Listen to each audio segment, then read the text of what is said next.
259E Twisted Waveform Generator. This is a really cool module. Kyle and I have been talking about this module for a long time, doing an episode about it. And because we haven't really done, other than the 132 that we did with the MEMS guys, we haven't really looked at an oscillator yet. That's right. Which is kind of interesting that we've gone 8 episodes in without doing like a main sound source. So it's kind of back to basics. It is, with like the most non-basic oscillator out there. Yeah, probably one of the more popular Buchla oscillators out there. I'm sure they've sold more of this than maybe any oscillator, because it's been out for over 10 years. And it's not like the 100 series and 200 series were being sold for, I guess I would think at this point the 200E series has been in production for longer than either the 100 or the 200 series were. Yeah, I think you're right. So then, other than maybe the oscillator and the easel, because we'll have to get Eric back on here. I'm just interested in hearing, what does sell? Like, what are people buying? We can only assume from other people that we talk to and hear about their setups. But I don't think you're going to find a 200E system without it. Yeah. And if you don't have it, you want it. It seems like it. I think this was in the first batch of the 200E system. We were looking at a Sound on Sound article from 2005. I think, and it had the 259E, and back then it was called the complex waveform generator. There was no 261E yet, and then the 261E came later. And Kyle and I were just talking about why that is. And we have a whole bunch of ideas. We actually don't know the truth. But and when we get into how the 259E works, we can talk about that a little bit too. I think that might be fun. Mm-hmm. So back then, there was the 259E complex waveform generator and the 260E duophonic pitch class generator. And those were the two main sound sources at the time. Yeah, which is interesting that the 260 was one of the main sound sources because it's so funky. It is. And that was in the old firmware when the CV inputs did something different than just cycling through the pitch classes, but that's for another show. So fast forward 15 years later, good night, man. Mm-hmm. And now that, like Kyle was saying, the 259E is a kind of a cornerstone of any Buchla system. You'll often see it in pictures of Buchla systems of all sizes, all the way from a Skylab up to the biggest things, and sometimes even in a little 4-space boat. 259, 261, the 2H, 281, 292H, and then a preset manager, or 266. So, what is this thing? Kyle came over today, and I was kind of showing him how it worked, and he just reminded me that the first time you saw this was when you came over a year and a half ago, before the podcast was even a gleam in our eye. Yeah, because you were the first person I met in the greater Seattle area that actually had this stuff or that was into it. So, you had that little 12 space back then. I think, yeah. It was glorious. And then I used this this was the primary sound source for my very first live performance with Buchla at Modular on the Spot. Yeah, a few months later. Which I had pushed you into signing up for when we first met. Yeah. And then, as we continue through story time for a moment, I kind of fell out of love with it because my movement to Buchla came through Eurorack, actually, with a Sputnik system, and I really liked the 200 series sound. Mm-hmm. And this doesn't sound like, quote unquote Buchla. And from that old era, yeah. Yeah, right, from that old era, wave folding and all that stuff. And then as my system got bigger and I figured out what I liked, I realized there's a lot to this, and it is very Buchla in that Don's vision for this module was a bit different from what we saw in the 100 and the 200, while also being a natural progression, mm-hmm. especially as we get into some of the weird noises and stuff it can make. All right, enough chit chat. Let's talk about what the module does. It is just like the 261E complex waveform generator, I'm going to be doing that all day. It has two sections, a modulation oscillator and a principal oscillator. And the modulation oscillator modulates the principal oscillator, of course. And it has three different mod types: pitch, warp, and morph. Which are new to where, I guess, in like the old 259 programmable waveform generator completely. Would be amplitude and timbre, amplitude, pitch, and there's also a phase thing in there too. But phase lock. Yeah. Well, the warp and the morph are what make this interesting, because the 259E is a wavetable synthesizer, basically. Mm-hmm. It has two sets of wavetables, A and B, or 1 and 2. How do these? They're not really labeled, are they? Memory banks, well, they're separated by green and red LEDs, so we'll call them 1 and 2. Mm-hmm. And each bank has wavetables 1 through 5, which have different wave types, sine and saw, and some mixture between them. And then A, B, and C, which are the twisted parts, the fun parts. And you can morph. The way wavetable synthesis generally works is you have a set of waveforms, or the wavetables, and you modulate through them through morphing with an envelope or an LFO or some other kind of modulation source. And you get these kind of timbral changes as you morph through a wavetable. In my Hydrasynth, for example, I believe you can morph through 10 different wavetables of modulation. Well, this has 2, A and B, or 1 and 2. Mm-hmm. We'll call them A and B, Kyle, because the wavetables are numbered. Okay. Except there is an A, B, and C. Oy vey. Okay, so A, B, B. this is going to be like A1, 2, 3. And so you modulate morphing between the two wavetables, or the two sets of wavetables. Okay, cool. Mm-hmm. Then warp is, this is a little bit more complicated, so I'm just going to muddle my way through it. But warp. This is the Star Trek 259E. Warp, gosh, man. Warp changes the shape of the sinuside, basically the wave shape that is modifying the wavetable shape. Okay. So let's just listen to that. You want to? Yeah.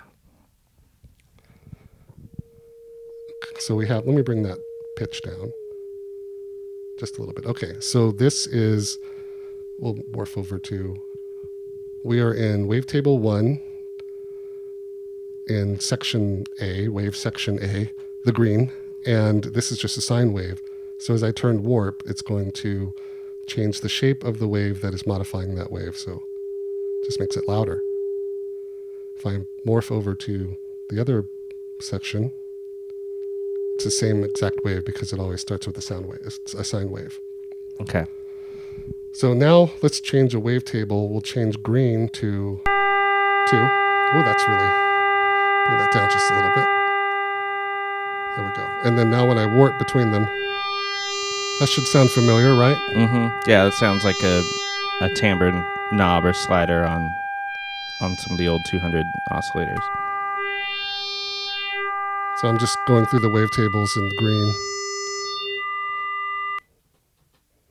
And then back to sine. Now when I go over to red, it's a different set of wavetables. So there's 1, which is a sine wave. That sounds similar, but is a little bit more muted in a way, right? Mm-hmm.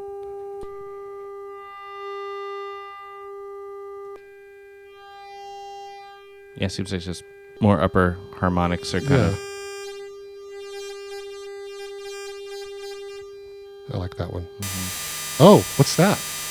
Goodness. Have we stumbled upon the twisted section? We have, but we'll come back to that in a minute. So a real simple patch here. Let's say we'll choose that waveform for red, that wavetable, and then we'll choose that wavetable for green. So now when I modulate, I'm cycling through here. So now you're using the modulation oscillator to morph between them. Yeah, so it's in.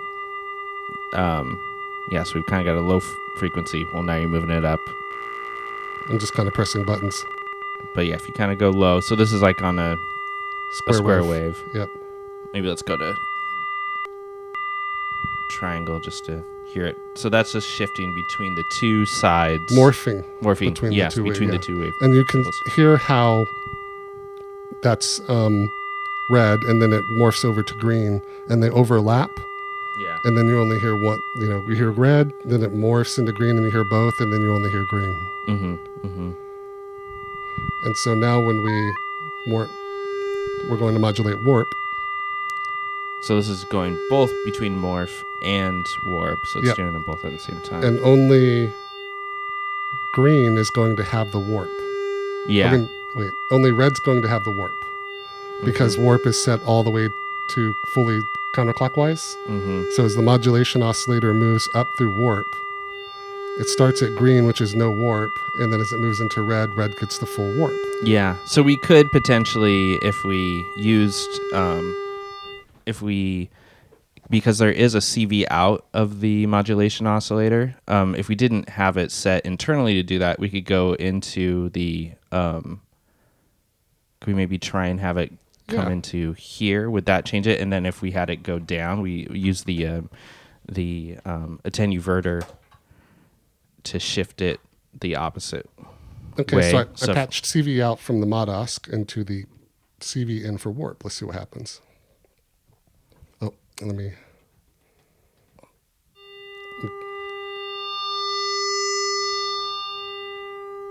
Yep, there you go. Yeah, so just kind of opposite where we... Yeah, now green is warped for sure. But I think...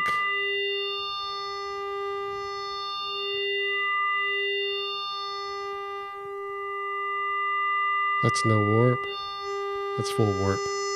Oh yeah, hear how different green sounds when it's warped. Now you could turn the morph knob to like 9 o'clock. Oh yeah, and then you've got that offset already working. And then set pit or warp to like noon.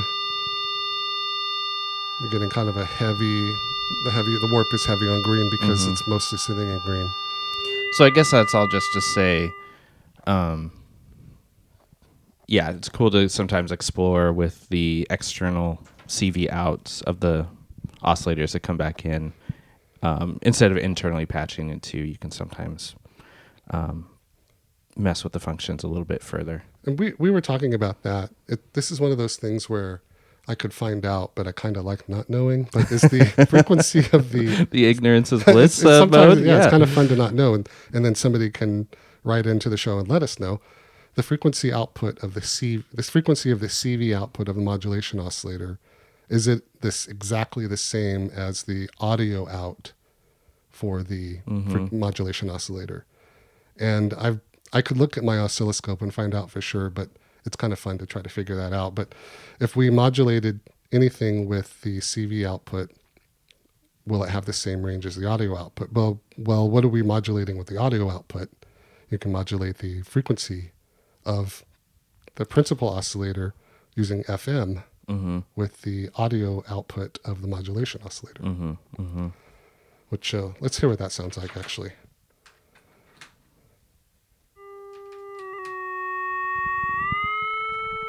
This is nice and slow.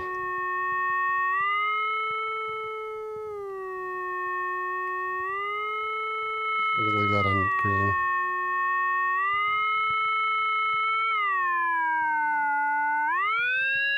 So turning the FM... kind of all the way up. Oh, that sounds like that classic...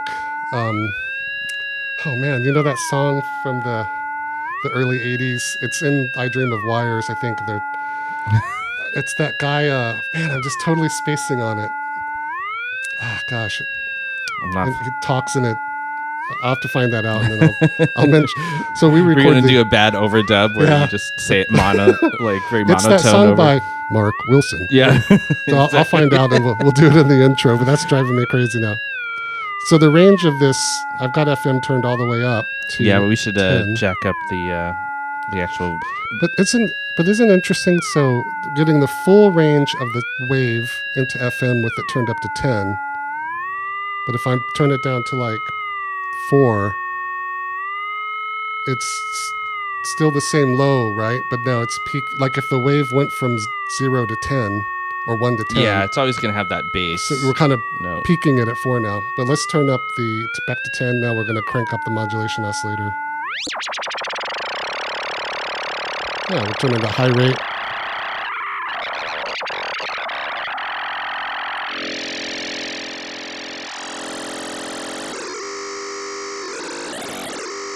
It's kind of cool. Change the wave shape maybe to...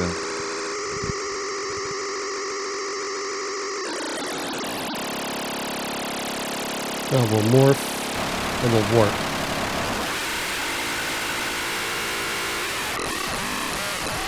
That sounds pretty twisted.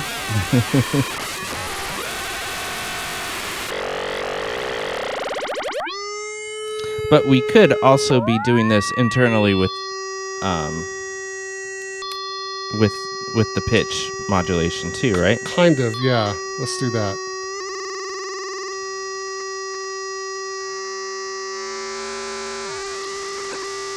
Slightly different. Let's come back. Let me turn warp down. And let me go down to a sine wave, okay? Not quite enough audio. Whew.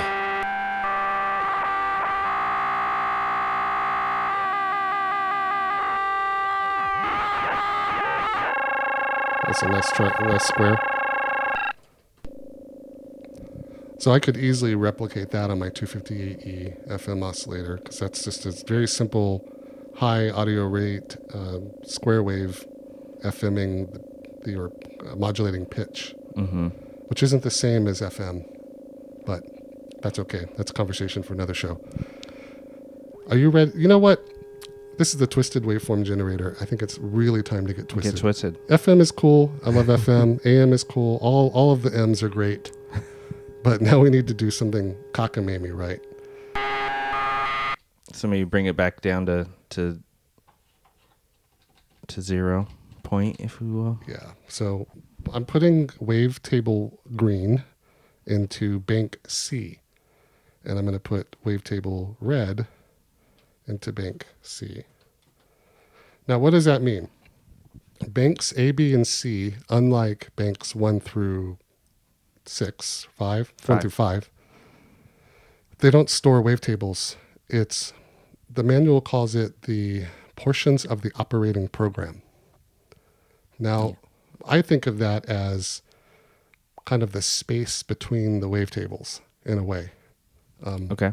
Do you know what I mean? Like you're hearing, as you morph between two wavetables, you're going to hear a nice transition between them. But with bank C, you're morphing between all the stuff, all the code between the wavetables. It's actually like the firmware that it's pulling this information from. And you get it on both the modulation oscillator and the principal oscillator. So you get a bank of, just like you do with the banks 1 through 5, which are going to be on the principal oscillator only. Mm-hmm. Now you get a weird operating program thing that you can output from, that you can control with the modulation oscillator and the principal oscillator. Now that's a little confusing, but when Don originally made this, the 259E, he didn't have A, B, and C banks with that operating program stuff in it. It just had the little knobs at the bottom with an FM input were just FM. But later, when he revised this to make it into the Twisted Waveform Generator and then released the 261E Complex Waveform Generator, he added in that weird operating program stuff in those 3 banks. And then dual functioned the FM inputs and knob to be MEMS skew. Yes. So MEMS skew is, I guess, skewing through the memory of the operating. So the code is stored into memory, and then this thing skews through it, which means when you turn this off and back on, you don't get the same sounds that you did before. Now in the UX, I see a green light above MEMS skew in the modulation oscillator and a red light above MEMS skew in the principal oscillator, which is to indicate that the left knob controls MEMS skew for bank green, or section green, bank C, and the red one. All right.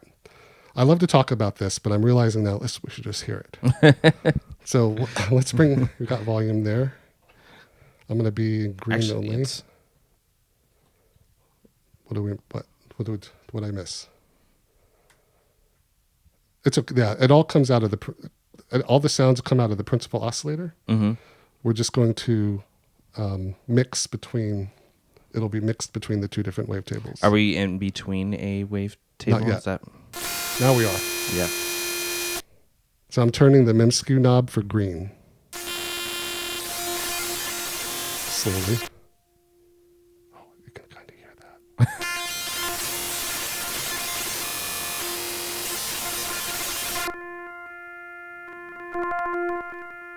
You can hear I'm turning the knob really slowly, but there's so many sounds in there that. Yeah, so you just went from 0 to 5? 5 now. Yeah, so you're about halfway up. I'm going as slow as I can. I'm just using basically my natural energy. Turn it up a little faster. You can hear a lot of stuff in there. So that's just bank C of green. Mm-hmm. Now when I do that for bank C of red, we'll have a completely different set of sounds. And that's with warp at 0. Yeah.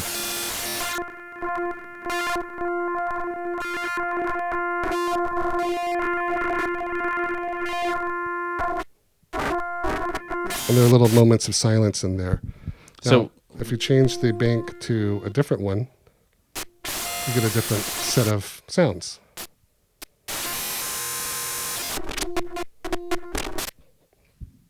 wild.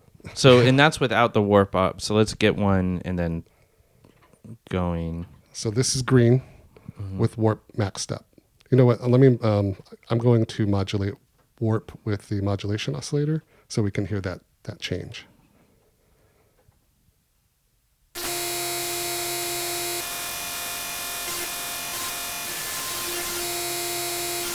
So it's just modulating warp.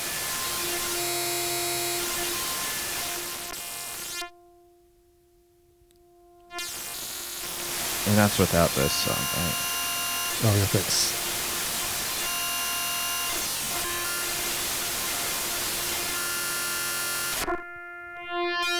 Well, that sounds kind of like one of the other ones. Yeah. But then we can also go morph between the two sides. So if we get two chaos. So now I'm modulating morph and warp, and so I'll circle through some wavetables in red.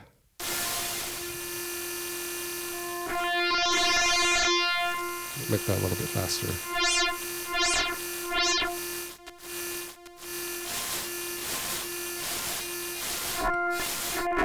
For gnarly's sake, I'm going to turn down the pitch of the... This? Yeah. I want to go even. There we go. Yeah.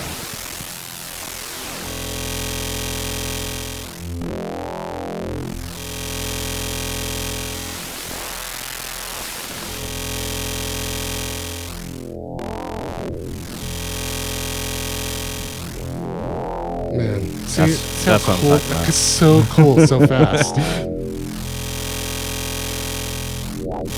And now let's modulate that at an audio rate or a higher rate here.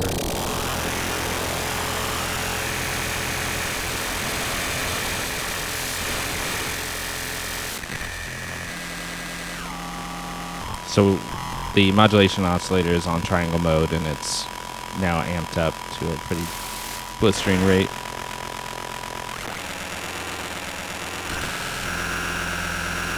And you almost get...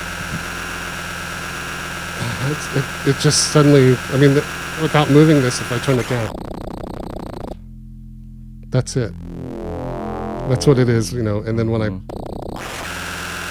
guess it gets twisted pretty quick. And so if I change to a different bank of twisted mode,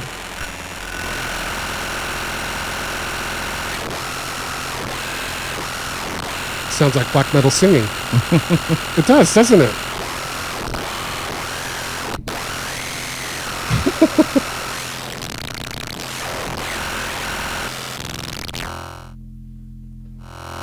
And it's interesting, the green wavetable and the twisted section is kind of tame.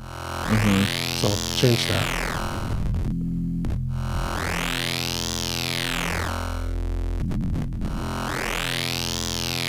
You know what this needs?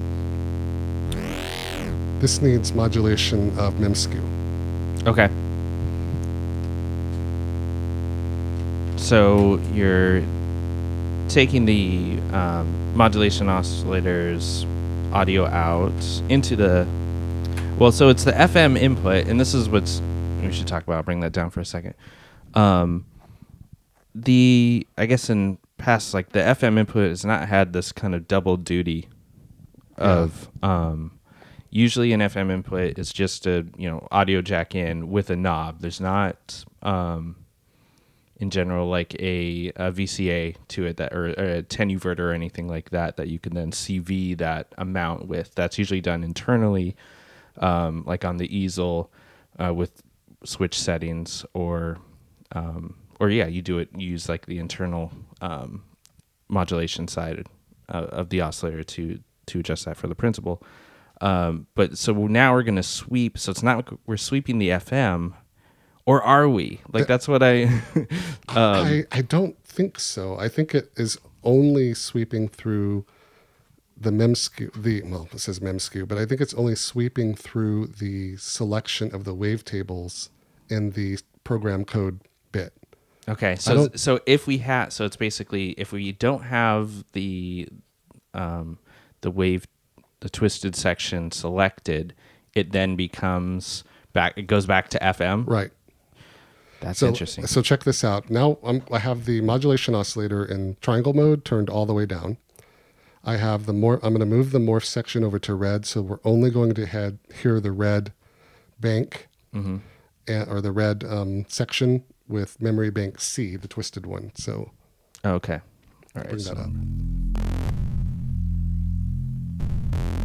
So it's cycling through a section of memory using the LFO from the modulation oscillator. So if I turn memskew, it's going to choose a different section of memory for that LFO to sample from.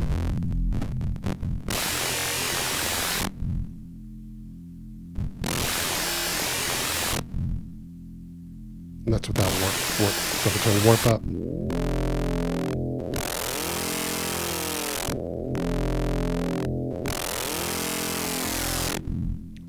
now, if we want to FM that, we can modulate pitch.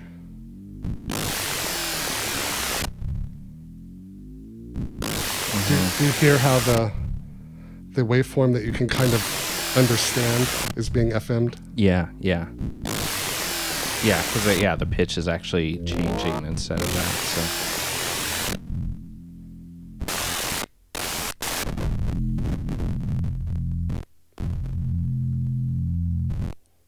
There goes to silence in there.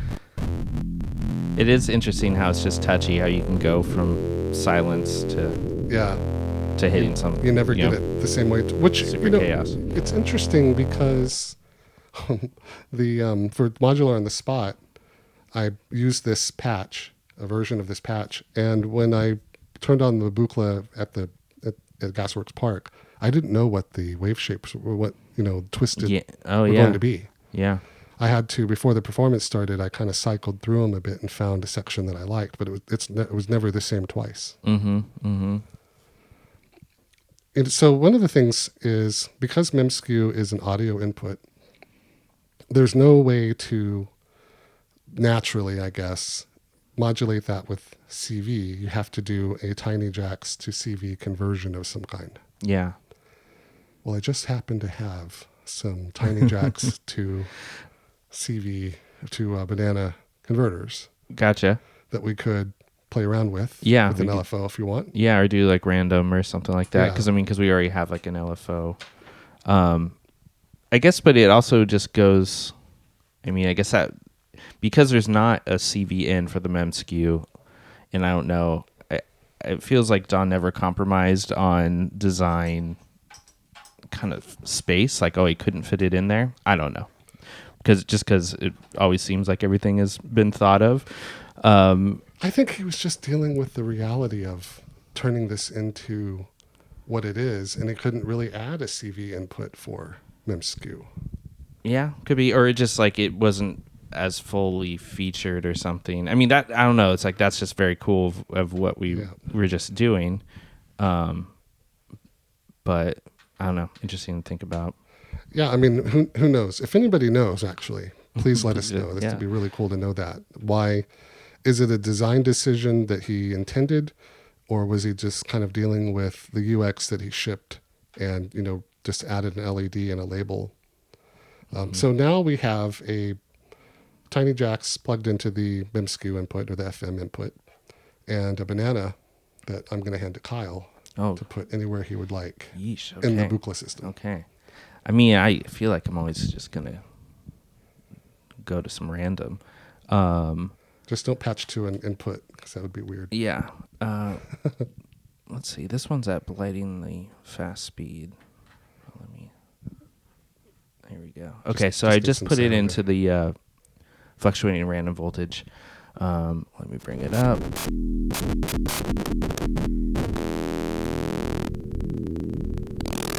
You get a bigger range. You hear that? Or maybe that's just confirmation bias. I mean, it's tough to tell. So we have the fluctuating random voltage set to like, I don't know, 0.5 or so on the range. So it's going pretty slow. And let me crank it up to like half.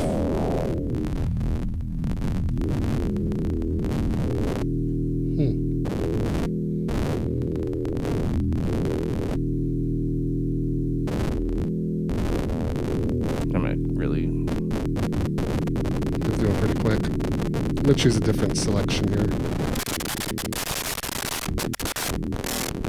Oh, there we go. Yeah. So just like adding white noise, basically. Let's try going from the 254E control voltage processor. So I'll just... Whoa. Is that just your hand? Yeah. So I have the 254E. Oh, that's interesting. So the 254E is sending a constant 10 volts. And so we're all the way over to, let's say, the right of the MemSkew. So I'll change it. Now if I turn that all the way to the left to 0,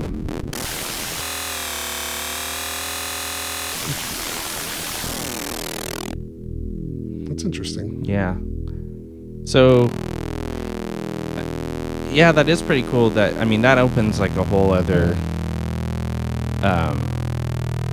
portion of this. I mean, because you can be very much more accurate. You kind of have two controls. Like, let me select that portion of the wavetable, and then I have 10 volts to cycle. So this is at its lowest, right? And then as we move it up, you have that much more controls. That's noon. Yeah. 5 volts.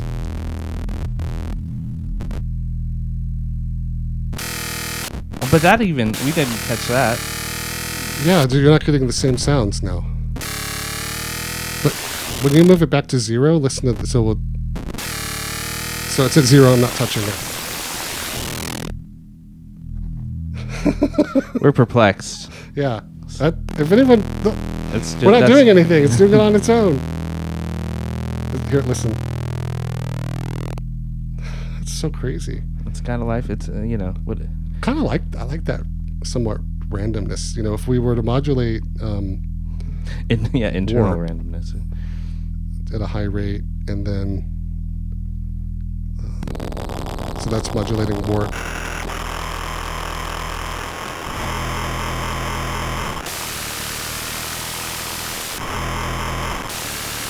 And then I'll leave that off and see what happens. That's wild. I don't know what's going on. some cool feedback kind of. Man, every time I use this, it's completely different, which is, I guess, a blessing and a curse. If you ever wanted to, you're like, I just want some nice little wavetables to sequence through, then not always sure. Well, you know what? We're in twisted mode now. Let's go back into. So do you have? Did you hear that?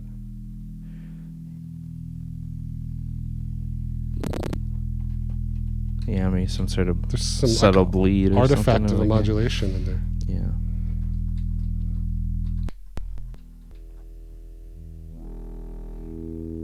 So now it's just in a couple of normal wavetables. And I'm going to take just, I need a pulse here. This pulse is too far away. There we go.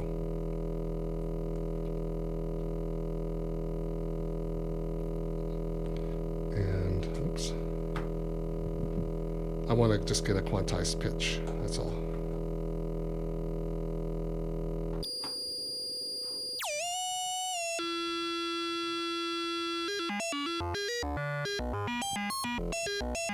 So kind of that's the quantized random voltage coming out of the 266E going into pitch on the 259. So you can get that. I mean, that's the classic Buchla sound, right? Mm-hmm. I'm just modulating pitch manually. With just the warp.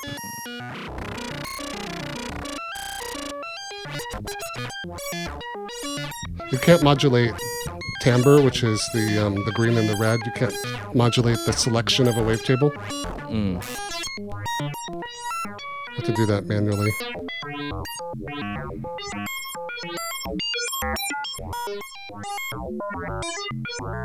Now, if we go into MEMSCU with these,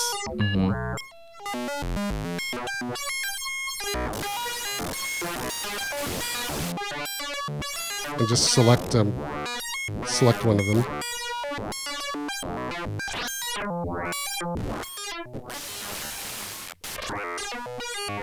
Then you have an interesting timbre that the module has selected for you in a way.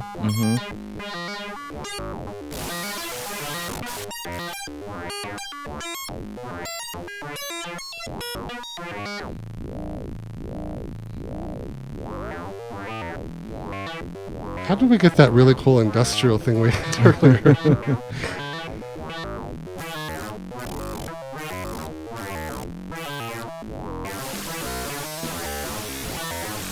So we could do, how about this? So you're plugging the audio out, back out from the modulation oscillator into the FM input / MEMSCU of the principal oscillator.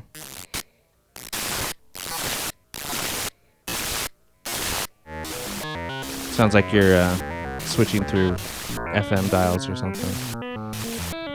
Yeah, it does, doesn't it?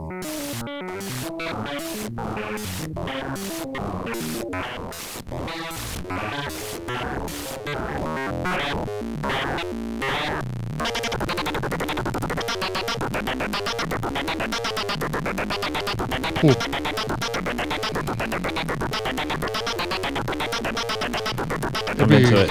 It's kind of it's interesting, it's just fast enough for my brain to think that there's a pattern there. Yeah. But there's not. You know what I mean? Yeah. And so what you have going is the modulation oscillator just going to everything right now, right? Yeah, it's going to pitch, warp, and morph. And it's still in low, and then we're modulating MEMSCU with the modulation oscillator's audio output. So now I'm going to take, that's kind of cool on its own. So I'm going to take the CV output from the modulation oscillator and convert that to audio rate in the MEMSCU. Oh, that seems different to me. Oh, it's slowing down. Yeah. The plot thickens.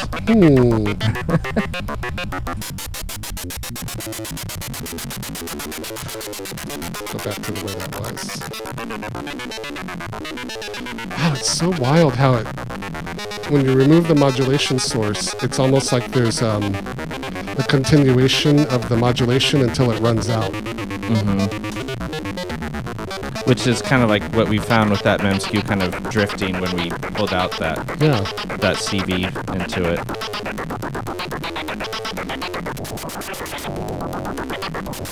Okay.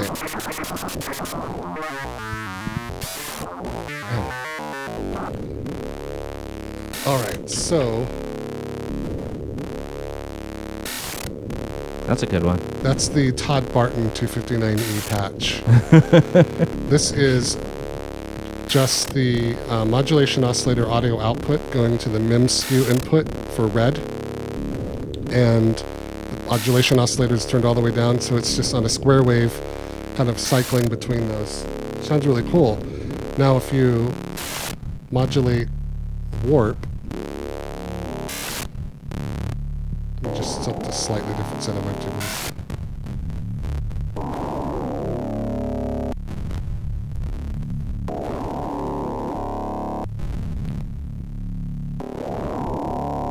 Now if we modulate pitch and warp, there we go. It's pretty cool. Mm-hmm. It's got a bit of a Terminator 2 vibe. So if we did CV in to pitch on the modulation oscillator, we could get some semblance of a BPM and have this be a percussive, kind of a percussive sound, like an industrial percussive sound. Which I feel like I hear this oscillator being used a lot for aggressive, like percussive hits. Yeah. Because obviously you can get some gnarly stuff out of it. There, like this one's interesting. So I mean, yeah, what's so cool about it? It's like this is all just within the module. We don't have any other CV or anything. We're not even sending this to the 292. This is going right out to the mixer. Yeah. So I can see why starting with this oscillator, if you're like getting into Buchla and not maybe going the easel route or looking for something to pair with your easel, another sound source. This is pretty amazing.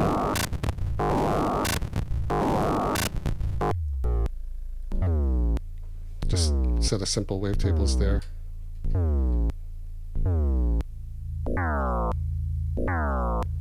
Completely different timbres by choosing the quote-unquote normal wavetables from banks 2 and 3 and 4. And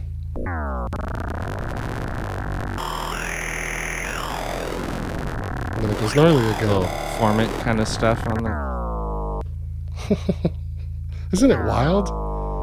I think it's one of the essentials. It's a lot of fun. Well, let's talk to the guy who introduced me to the wonders of this module with this amazing patch. Again. Yeah, that's going to be a lot of fun. So, yeah, well, parting thoughts on the 259E, Kyle? I mean, I love the range of, going from sine to absolute chaos past what had become before it. So, yeah, it's pretty neat. Yeah, I could just sit here and listen to that. All right, see you soon.